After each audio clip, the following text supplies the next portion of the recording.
Welcome to the Genealogy Gems Podcast. It's a show filled with family history, research, strategies and techniques, news and entertainment, and inspiration. And I'm your host, Louise Cooke.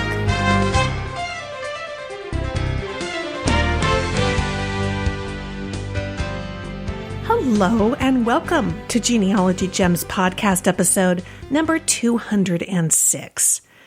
Now, this episode is a blast from the past with some content that I've created from a few of the first episodes of the Genealogy Gems podcast. Those were episodes 1 through 20. Now, a few years ago, I removed them from the podcast feed because, they were recorded back in the day when I had a $10 microphone and I was still kind of figuring out the brand new world of podcasting. Well, the sound was really quiet.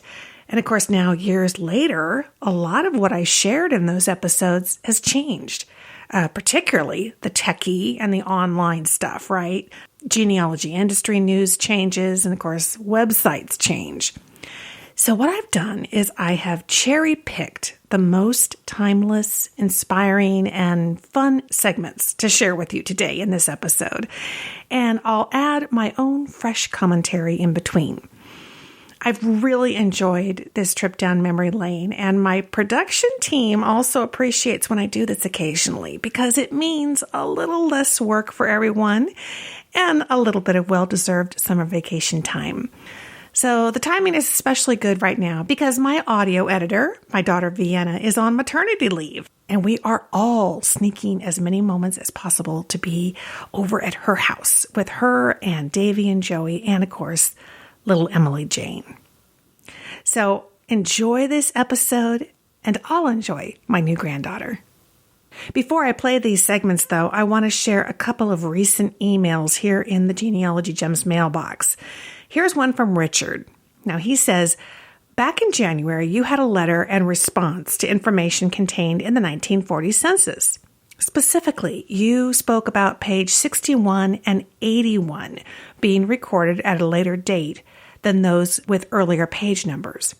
Thank you, he says. As I'm going through my 1940 census, putting information for one of my family members into evidentia, I realized this individual, my great-grandfather's daughter, Alice Ellen Holder, was on page 61B. Now, she'd been listed with names I did not recognize, and I could not figure this out when I first found the information. Then when doing this, I remembered your story. So after going back and doing some additional research, I think I've come to believe that Alice was probably living with her mother at the time. I went back and looked in the same census and found her mom in the same address and house number in page 10B. At the time, I knew Alice's mom and dad had been separated. It was not long after that they actually divorced. I could not figure out what had caused Alice to be separated from her family. Now I know, and I can actually include them as a household. Yay me! Again, thank you for all the work you and your staff, family, do to assist all of us in our research. It was also great meeting you in person at the NGS conference. Well, you are so welcome, and I am really thrilled to have played a part in your breakthrough. And what is so cool is what Richard did. It's that he not only listened to the story on the podcast, but he took action, and he followed through. And folks, that's what makes the difference. It totally makes the difference. So thank you so much, Richard, for writing in and sharing your story. The 1940 census tip has helped more than one Genealogy Gems listener. If you missed it, you can hear it in the episode 201, and I also published it on the blog, so I will have a link for that in the show notes. And that software that Richard mentions, Evidentia, it's designed to help genealogists organize and analyze their research discoveries. It's not family tree software. Instead, it's kind of a really neat way of organizing information based on names and relationships.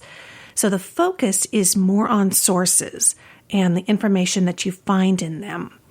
If this sounds like something that would be interesting to you, head to the show notes for this episode 206. Just go to genealogygems.com, hover over podcast, and click the Genealogy Gems Podcast. Click on episode 206, and you'll find all the notes, of course, for this episode, but there'll be a link there for you to take you to Evidentia, and you can download a free 14-day trial and kind of check it out. It's a pretty unique program, and it's one that Richard seems to be having some good success with. I often share my blog stories on the Genealogy Gems Facebook page, where I get some great comments from some of our 10,000 followers. I shared a post not long ago that summarized tips for using DNA to solve adoption mysteries, taken from an interview that our own Diahan Southard did with CeCe Moore from DNA Detectives. And I invited people to share their stories in the comments, and this one from Cheryl is incredible. She says, a few weeks ago, I had a close family first cousin match on Ancestry. She matched known cousins on both my paternal grandparents, which means she could only be the child of my father or uncle.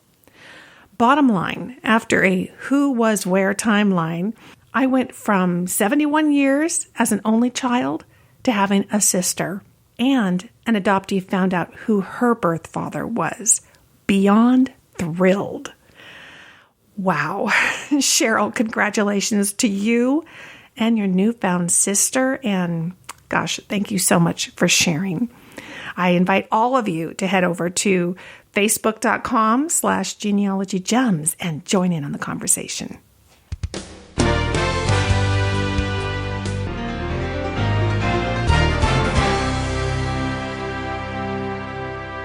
You've probably found wonderful old photos and documents in your research, but that's not exactly exciting stuff to your kids and your grandkids. The truth is, the non-genealogists in our families aren't captivated by the same things we are, but you can change all that with Animoto.com. Start creating fabulous videos about your family history that they won't be able to resist. And you don't have to have any special skills. With Animoto, you drag and drop your files in, like photos and even video clips. Pick from their professional styles and huge music catalog, and voila, you've got an awesome video. I've made dozens of these, and my family loves them. Hey, my grandson didn't mention the Legos that I gave him for his birthday, but he did thank me for the video that I made. You've got to try this out for yourself. Visit Animoto.com. As I travel the world talking about genealogy, folks are always stopping me and asking for my advice on organizing and securing their family history research. And my standard answer is plant your family tree in your own backyard and share branches online. Planting your tree in your own backyard, it means keeping one master family tree in a software file right there on your own computer. That gives you ownership, control of privacy and security, and one central place to organize everything that you learn about your family. And of course, my software of choice and the one that I use is Roots Magic. I find that its tree building tools are second to none. And with Roots Magic Web Hints, you can see what record hints are available on Family Search, Find My Past, and My Heritage. And now you have the ability to synchronize your Roots Magic database with your Ancestry tree and get those Ancestry.com web hints right there inside of Roots Magic. These are features that are really critical and they're exclusive to Roots Magic. So plant your tree today in Roots Magic and watch it grow. Get started at rootsmagic.com.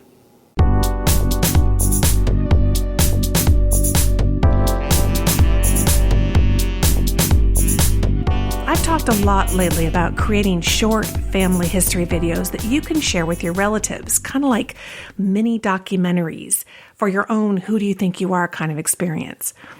The first family history videos I ever created were several years ago, before do-it-yourself video services like Animoto made it so easy. And I think that's one of the reasons I appreciate them so much. So it was really fun to listen to this next segment that I've got for you about creating a short family history book that became the foundation for the 2-part video series that I did. And if you've struggled with how to condense an ancestor story into a short video story, consider doing what I did first. Write it up as a short book.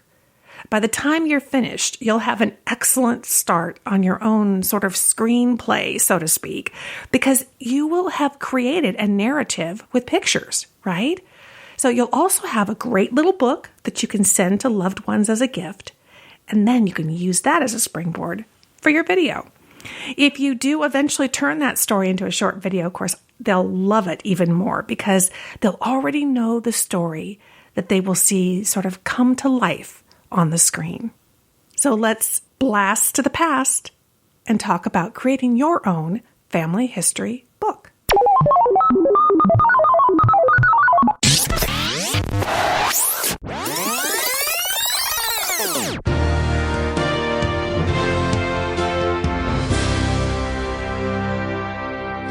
By now, you may have seen my videos, A Nurse in Training Part 1 and Part 2 on YouTube.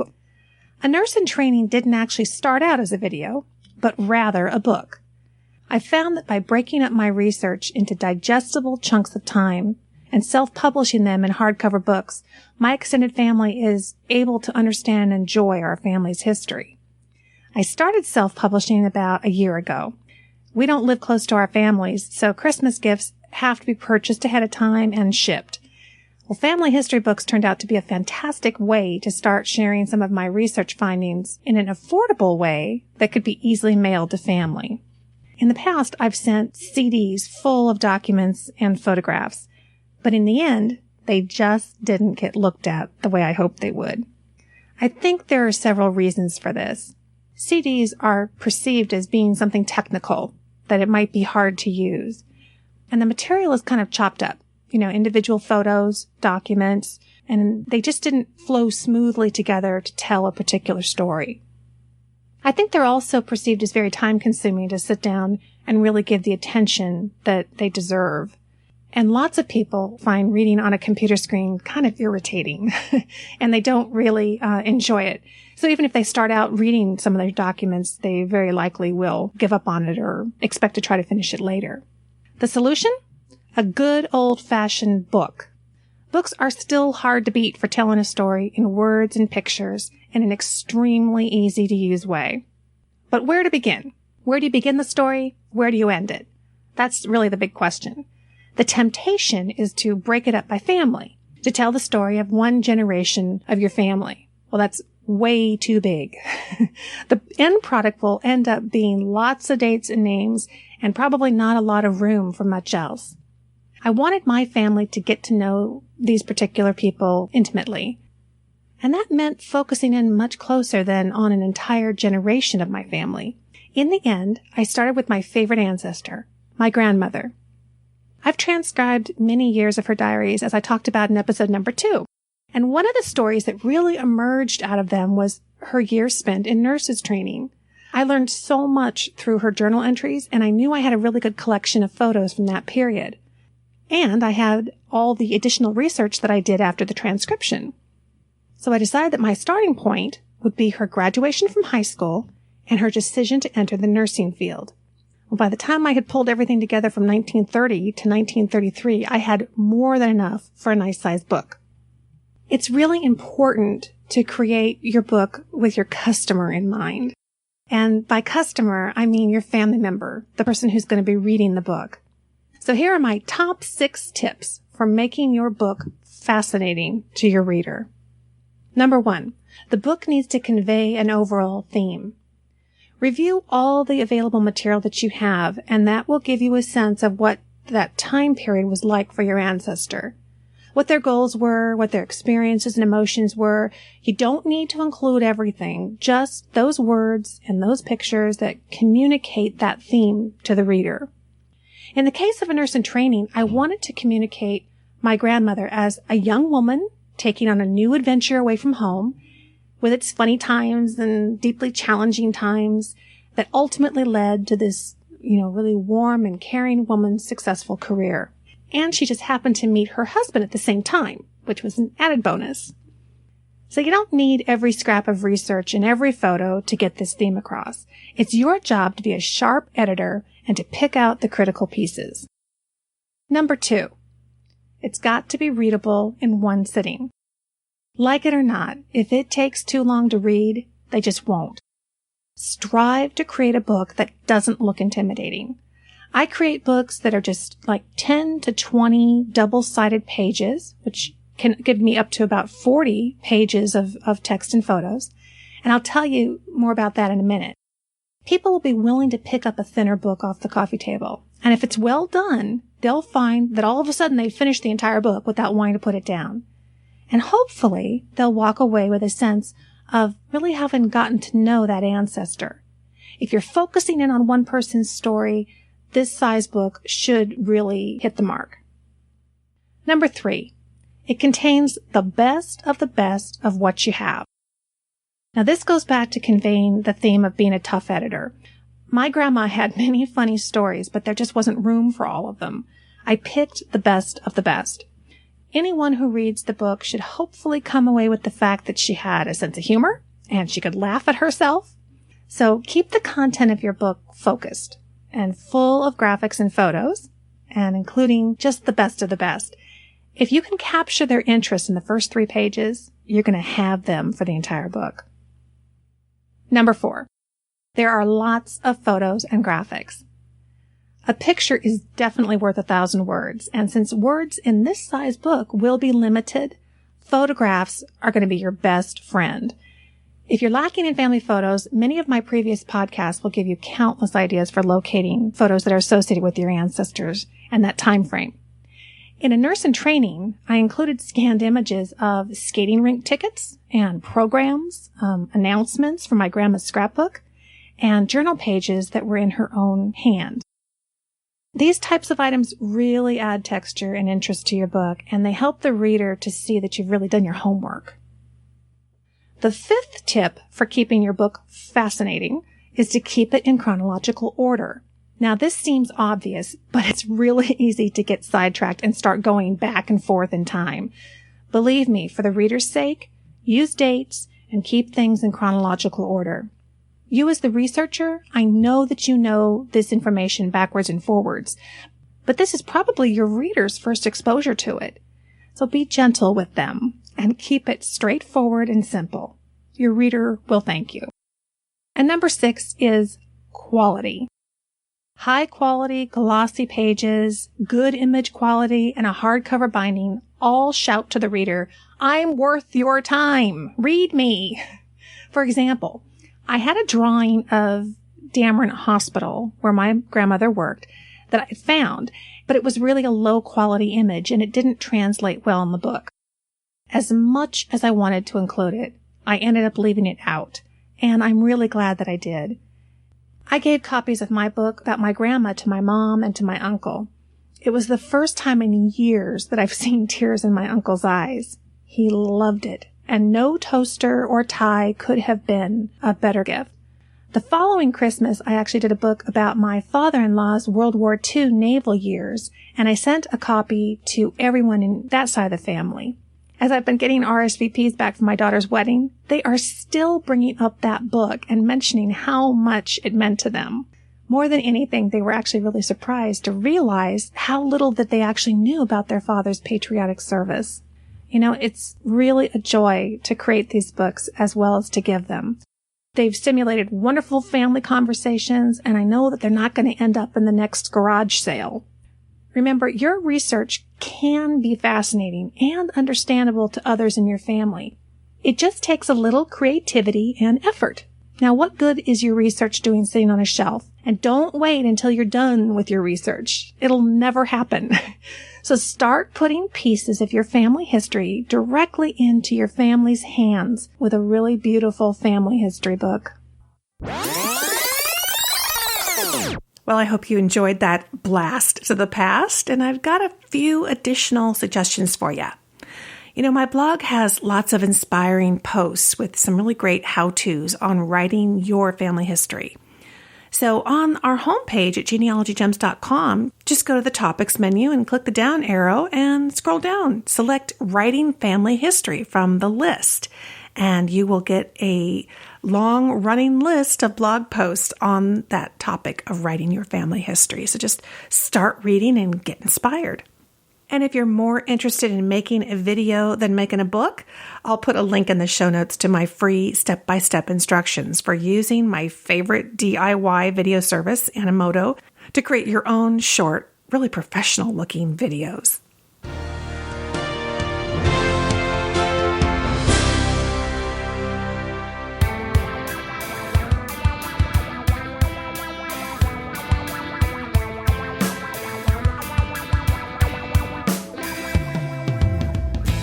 Hello, Genealogy Gems Podcast listeners. This is Diahan Southard, your DNA guide. I used to think that economics was just a series of numbers and calculations that helped to gauge the future growth of companies and countries. In a word, boring. But that was before I discovered that you can study the economics of people and essentially use math to describe human behavior, and therefore, in some ways, make that behavior more predictable. This is, of course, especially intriguing to my current situation as the parent of a teenager, a preteen, and a daughter. Teenagers especially are always talking about the things that everyone else has, a phenomenon that Malcolm Gladwell, one of these interesting economists, describes as the tipping point. He says that the tipping point is the moment of critical mass, the threshold, the boiling point. For my kids, it's everything from the point at which a party becomes fun to doing everything that's humanly possible to procure a fidget spinner. If you don't know what that is, ask the nearest 11-year-old. In DNA testing in the United States, that tipping point is now. We have reached the point where most genealogists at least have heard of genetic genealogy and have the passing notion that this genetics can be useful in genealogy. Most genealogists, I would guess 85% that attend the lectures I give, have already had at least one DNA test completed. Let's stop for just 1 minute and recognize how incredible that is. Not too long ago, I was still trying to convince people that this was a good idea and that you didn't have to dig up your ancestors to do it. But now, we have scores of genealogists that have not only tested themselves, but have convinced half their family to test as well. So this got me thinking, who are those people who haven't tested, and why not? Are you one of them? One category of people sans DNA test are those who have full pedigree charts. I have heard many of them say that they don't see the need to do DNA testing since they have most of their lines way back. To those with the blessing of ancestors who kept better records than mine, I'm offering 4 reasons why you should RSVP to your invitation to DNA test. So let's start with R, record, or record. First and foremost, your DNA is a record that you must record. Just as you have obtained birth certificates and marriage licenses for your ancestors, your DNA is a unique record. It does represent you and your family in a way that no other record can. It is a document of your genetic history and should be preserved. Further, while you may doubt the ability of your DNA to shed light on your current genealogy, don't underestimate the contribution it might make in the future. Second is second cousins, for the S in RSVP. So second cousins, and third cousins and fourth cousins, etc. Having your DNA tested means you can see a biological connection between you and other relatives who have tested. For many, the idea of meeting or forming relationships with distant cousins is not appealing. But even if you have no intention of attending DNA family reunions or even in corresponding with those relatives, there is something reassuring about seeing them there on your match list.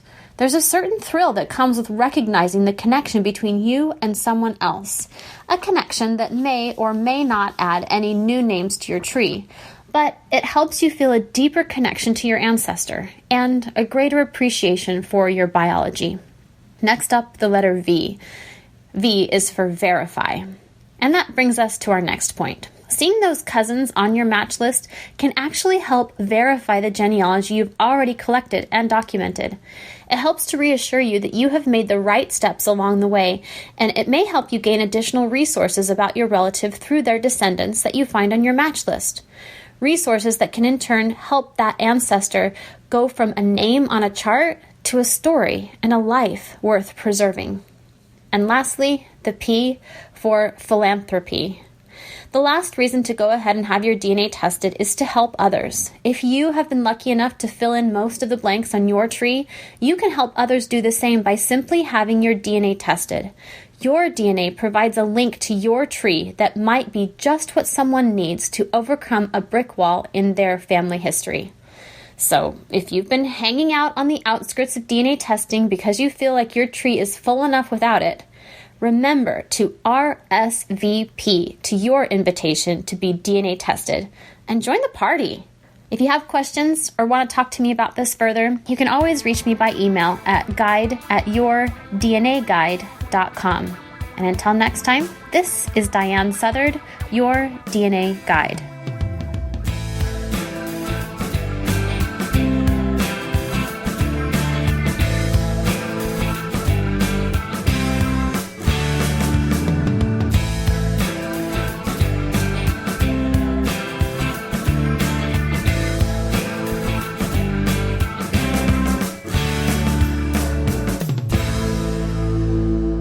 Okay, have you visited backblaze.com/Lisa yet? If you don't have cloud backup for your computer yet, everything on it is vulnerable to loss. Your pictures, your master genealogy database, files for work, the everyday business of your household. Losing all of that at once is as devastating as it sounds. That's why I did my homework and I found a cloud-based backup service provider. I chose Backblaze. It runs in the background 24/7, automatically saving copies of everything, including my precious video files. Did you know that some of the other leading services actually skip your video files when they do the backup? Hello, not good. And Backblaze is so easy to use. I love their free app that allows me to access all my files if I need to from my smartphone or my tablet. Most importantly, the service is totally affordable for real people. It's just $5 a month. So don't wait to ensure that all your files are safe. Do it now. Back them up like I do with Backblaze. Head over to backblaze.com/Lisa and get that $5 a month deal. Check it out for yourself. You could even do a free trial. That's backblaze.com/Lisa. MyHeritage.com is your home for global genealogy research. The site boasts the most geographically diverse membership in the world, with a strong presence in many European countries. Search for cousin connections worldwide among more than 86 million people on a site that operates in over 40 languages. Powerful proprietary search technologies at MyHeritage.com dig deeper and with greater accuracy into billions of historical records and online trees.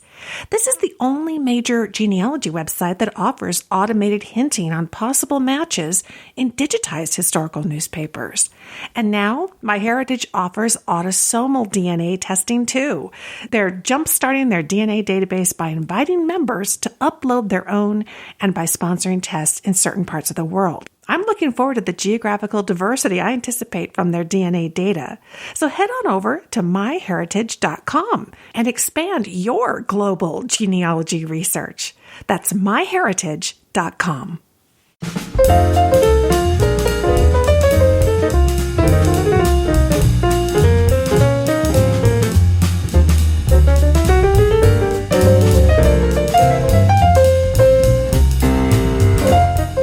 Genealogy Gems listeners, it's Sunny Morton, editor and book club guru here at the podcast. Last month, we announced the new Genealogy Gems Book Club title, Murder in Matera by Helene Stupinski. Helene is a journalist who is on the trail of her own family story. The legend says her first Italian immigrant ancestor to the U.S. fled Italy with her children in tow in the wake of a murder. Helene has gathered several clues, and she's decided to take her mother and her two small children to Italy to uncover the rest of the story.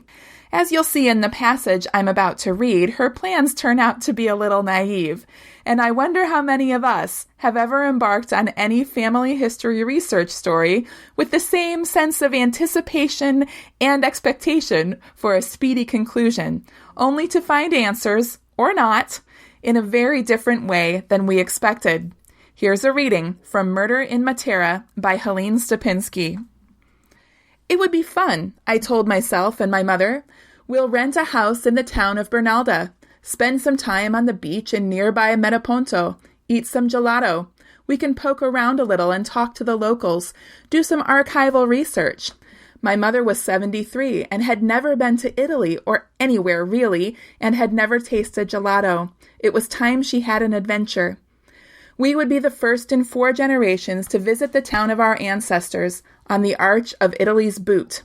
Vita had left and had never looked back, and neither had her children or grandchildren or even her great-grandchildren. I had no idea that I would cross the Atlantic again and again, that this trip was the beginning of an odyssey that would take me through ancient painted caves, over green volcanic mountains, to dusty archives, to dead ends and the edges of cliffs, and to a valley of death where all the drama began.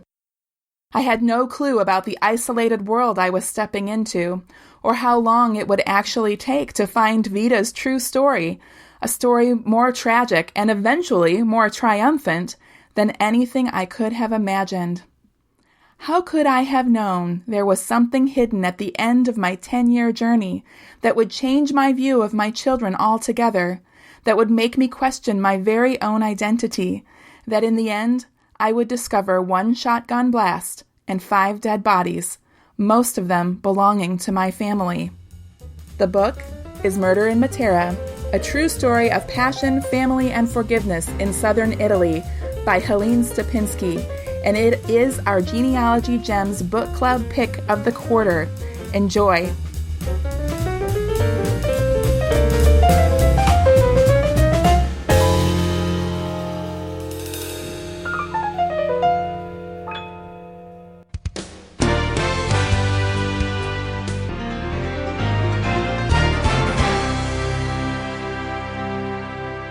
If you're like me, sometimes the most fun part of your research is the rabbit holes. You know, the detours you purposefully take just because something looks really interesting. In the following segment, originally recorded back in 2007, the first year of Genealogy Gems, 10 years ago, I follow my curiosity about my great-grandfather's car from the 1920s. Google research led me into the fascinating world of automotive history and one of our great national pastimes in the U.S., driving. And after playing this segment, I am going to add a few new thoughts about Googling history and how far it's come.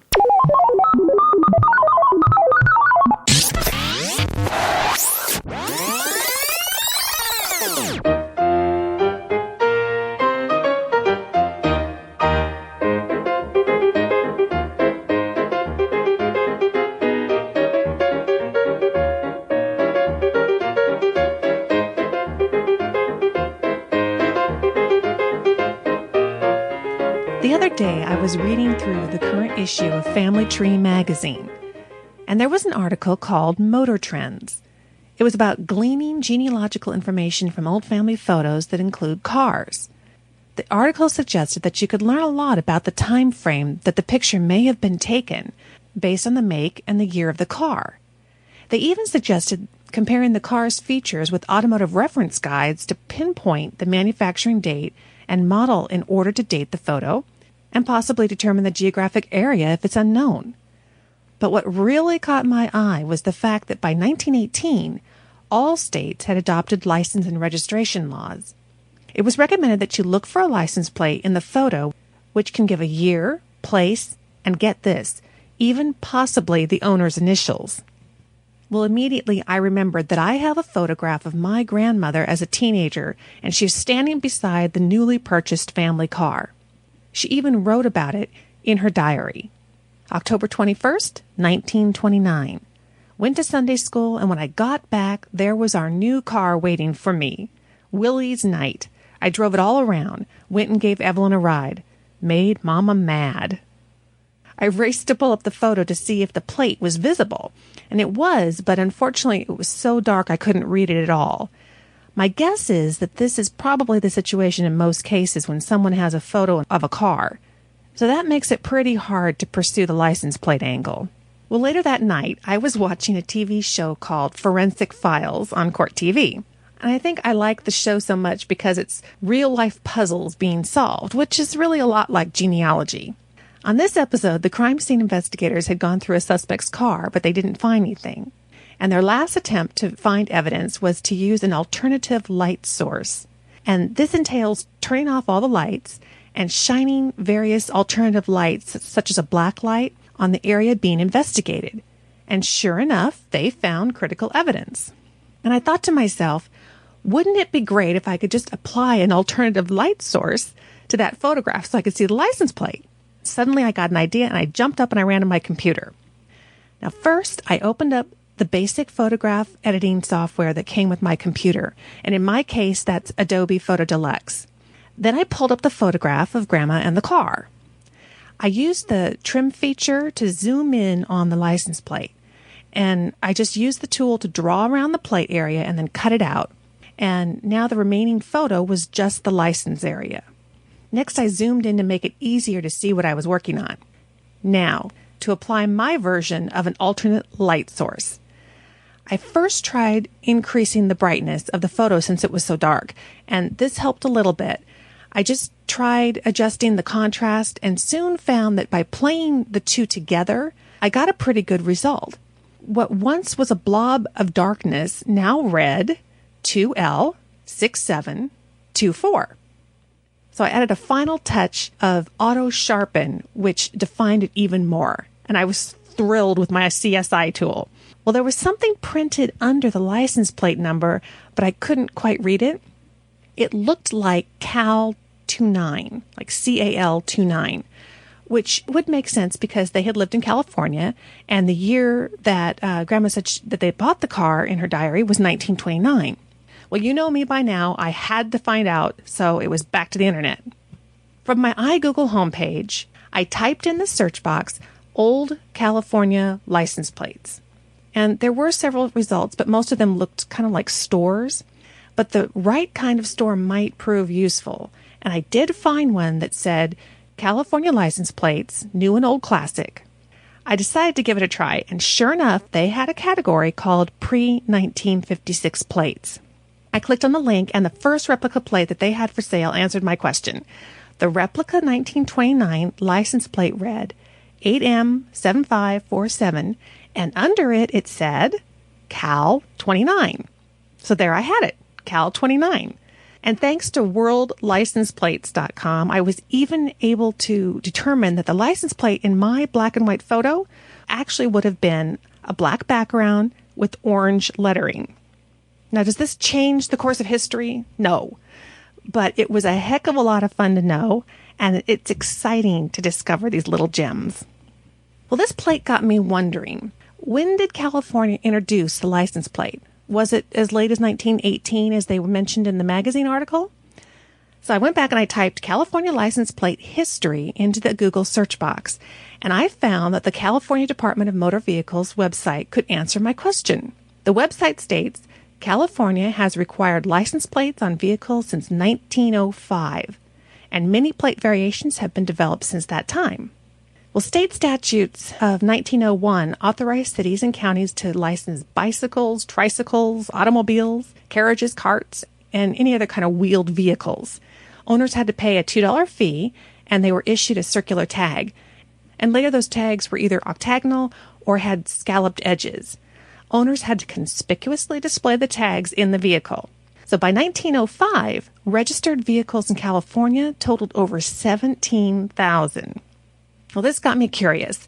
Could I access records associated with my great-grandfather's license plate and automobile registration? Now, typically, states move records of this age to their state archives. So I Googled California State Archives to quickly access the website, and there was nothing under the heading of collections. So I tried a variety of keyword searches in their online catalog. After a couple of attempts, I had success with the search on driver records. And listed in the catalog was one item called motor vehicle records. Date of records, 1905 to 1913, 61 volumes. Although these records were too early for my use, I did find a clue in the description that said, Motor Vehicle Records, 1913 transferred these functions from the Secretary of State's office to the Department of Engineering. You know, there's actually two clues there. Number one is the department that likely kept the records for my time frame, which was later in 1929, and the phrase motor vehicle records. This is actually the phrase to probably do a search on. So I tried it and I got 13 results. Now, unfortunately, none of these records included 1929, so I've sent an email off to the state archives to ask for their assistance. Stay tuned to hear what happens on that. As for the car itself, I knew from Grandma's diary it was a Willys Knight, and I wondered if I could nail down the make and the model. So back to the internet I went, and sure enough, there are some Willys Knight enthusiasts out there with some terrific websites. Paul Young's Willys Overland Knight Registry website had just what I was looking for. The site features dozens of photographs of all the different makes and models of Willys Knight automobiles in chronological order. So I scrolled down to the late 1920s, and I compared each photo to the photo of my great-grandfather's car. Bingo! The 1928 Willys Knight 70A Cabriolet Coupe America matched the car to a T. Everything from the convertible roof, the headlights, the bumper, the side view mirrors, they all matched up. Well, from there, I clicked on the Willys Knight history link, which led to not only a written history of Willys Knight, but it had a chart of Willys Knight specifications. And a quick scroll down led me to the specs for Grandpa's 1928 70A series car. And I learned that Great-Grandpa's car was introduced in August of 1927 for the starter price of $1,295. Now, for those of you on the newsletter subscriber list, you've received my this week's genealogy gem, iGoogle Gadget, which this week in July of 2007 features an inflation calculator. So try plugging in 1927 and the cost of $1,295 to find out what the car would have cost in today's money. I also learned that the car was a 6-cylinder, as well as specs on the horsepower, the wheelbase, and even the range of serial numbers that the car would have fallen within. So let me tell you, this website was jammed packed with everything you could ever want to know about the Willys Knight car. It was very cool. Now, obviously, knowing this amount of detail about the car that my grandmother is standing next to in my photograph isn't necessary. But boy, was it fascinating, and it was fun. And if you have a photo or info on one of your ancestors' cars and you'd like to learn more, check out the show notes for this episode number 18 at genealogygemspodcast.com. Since I first published this episode, iGoogle has gone away, but Google searching has become even more powerful and web resources have certainly multiplied, though some websites, of course, have also gone away. So a quick search today shows me there are several sites for identifying old cars. Two of them are hubcapcafe.com, Collector's Car Resources, and there's a Flickr group called Vintage Car Identification, which is for the truly stumped, because here a group of old car enthusiasts help you identify vehicles in old pictures. And I've got to tell you, they are pretty savvy about cars from around the world.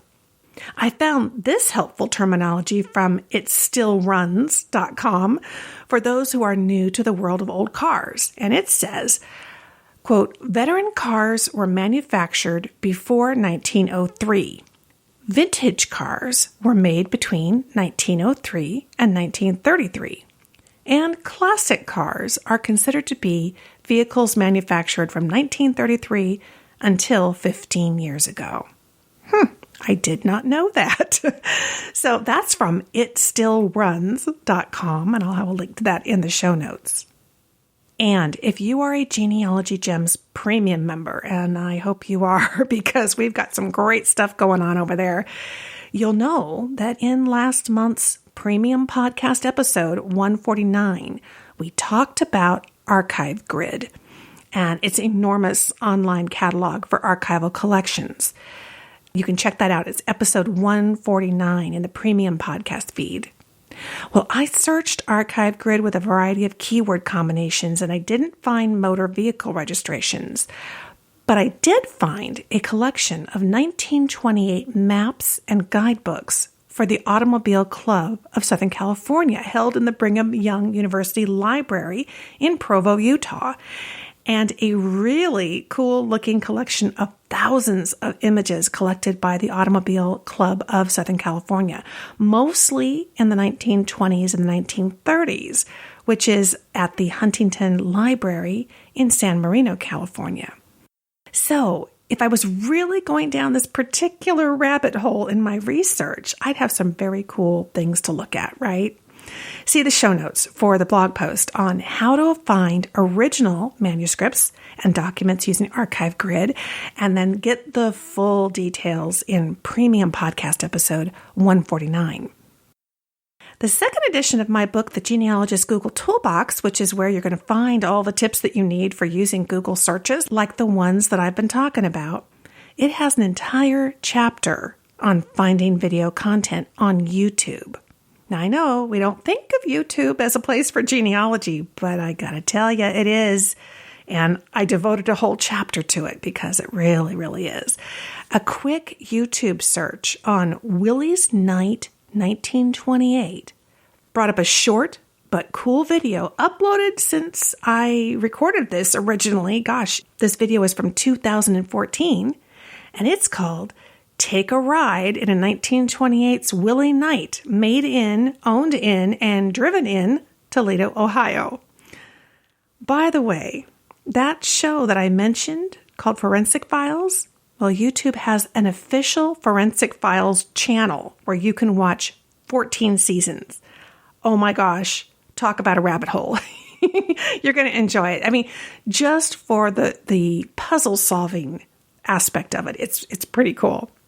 And of course, we do have our Genealogy Gems YouTube channel. So go to youtube.com/genealogygems. Make sure you click the subscribe button.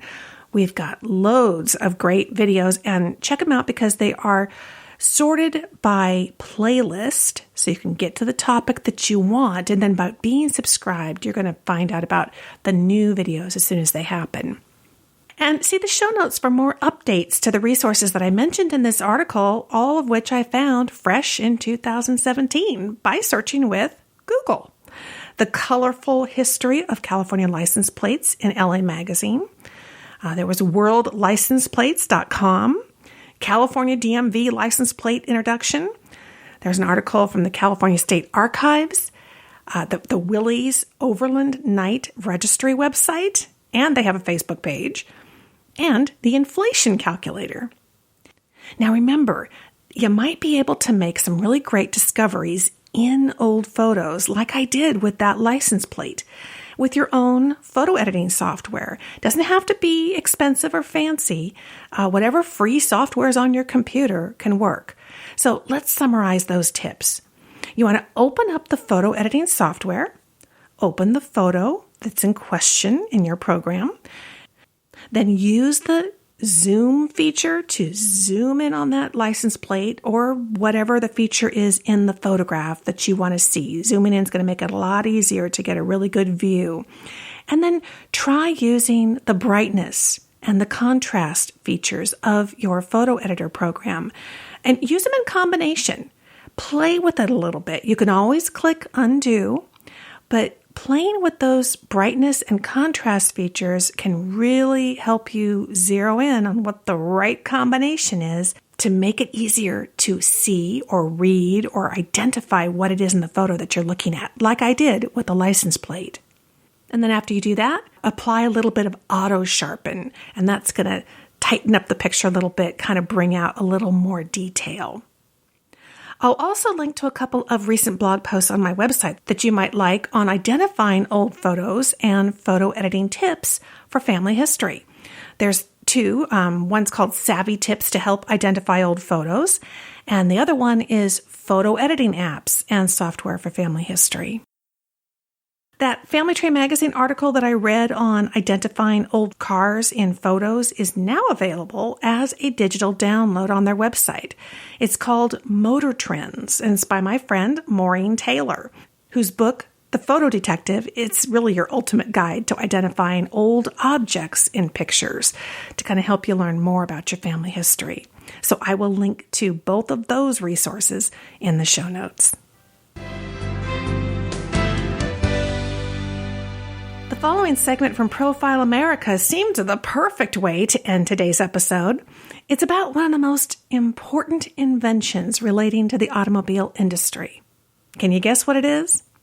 And before I play it, I want to thank my production team for this episode. Sunny Morton helped me dig into the Genealogy Gems podcast archive for these blast from the past gems and get them updated.